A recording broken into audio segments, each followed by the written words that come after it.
welcome back. It's Terrific Tuesday on Liquid Lunch on Newsmax TV. I'm John Tobacco. And we shift gears a little bit from local politics, and those are some great mix-it-up panels right there. And we go global now, and you may have heard in the news, but you're not going to hear it from a front and center position like we're going to give you right now. Shahin Gobadi joins us. He's an Iranian dissident. He joins us today via Skype from Paris, France. And Shahin, I want to run a little video of what's happening. I know the quality of life is deteriorating in Iran, and the people are starting to uprise. They're taking to the streets. Here's some footage of what's happening just this weekend.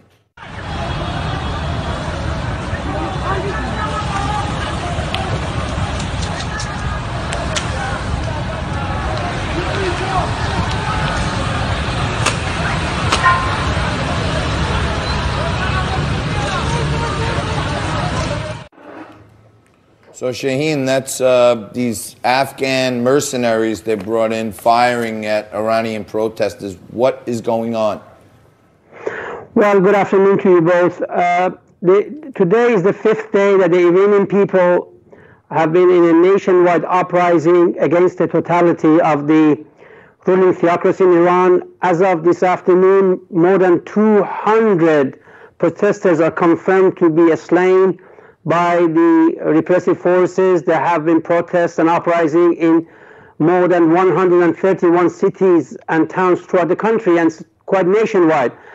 Basically, the Iranian people are demanding a regime change. What sparked the protest was the tripling of the gasoline prices, but that was basically something which sparked the whole thing. People are totally fed up with the current regime, and they want a regime change. And if one listens to the slogans that people are chanting, like down with Khamenei, the supreme leader, down with dictator, down with Rouhani, clearly conveys the message that the people of Iran demand a regime change. They want democracy, human rights.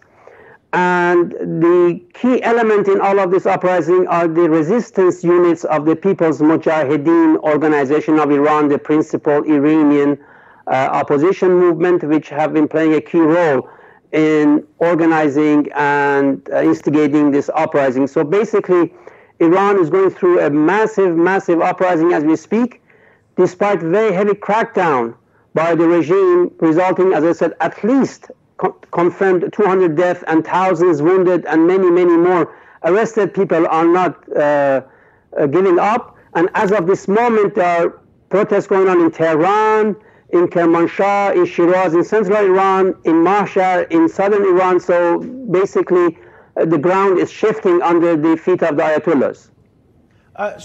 Shahin, thank you very much for joining us, and it's great that you've been at the forefront of this.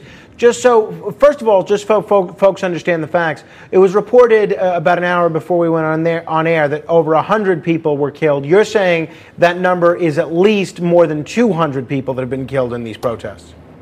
Absolutely. Actually, the network of the People's Mujahideen Organization of Iran, also known as Mujahideen Khalq, have been not only organizing this protest, but also we have eyewitnesses on the ground, and they report basically on an hourly basis of what's happening. And what I'm telling you is the tally that have been provided town by town, city by city, and as I said, there are at least 200 confirmed death of the protesters, but the actual number is much higher. The first day we reported 8, then it went to 30, then it went to 60 something, and today the confirmed number is above 200. The regime is trying to basically stop this by brute force. In the city of Shiraz, they have brought in helicopter gunships to shoot at the protesters. In Mashhad, in southern Iran, tanks and armored personnel carriers are brought in. The Revolutionary Guards, the IRGC, have been brought in with full force. The security forces are all full alert, and these are according to the information we get from inside the regime by our sources and also by the basically the resistance units who are on the ground. My last question, Mr. Gobadi, has to do with what other governments, including the United States, should be doing. There seems to be an international and a domestic debate about sanctions. Do sanctions, increasing sanctions on Iran, do they help the cause of the protesters, or because it hurts the country as a whole, does it hurt the cause of the protesters?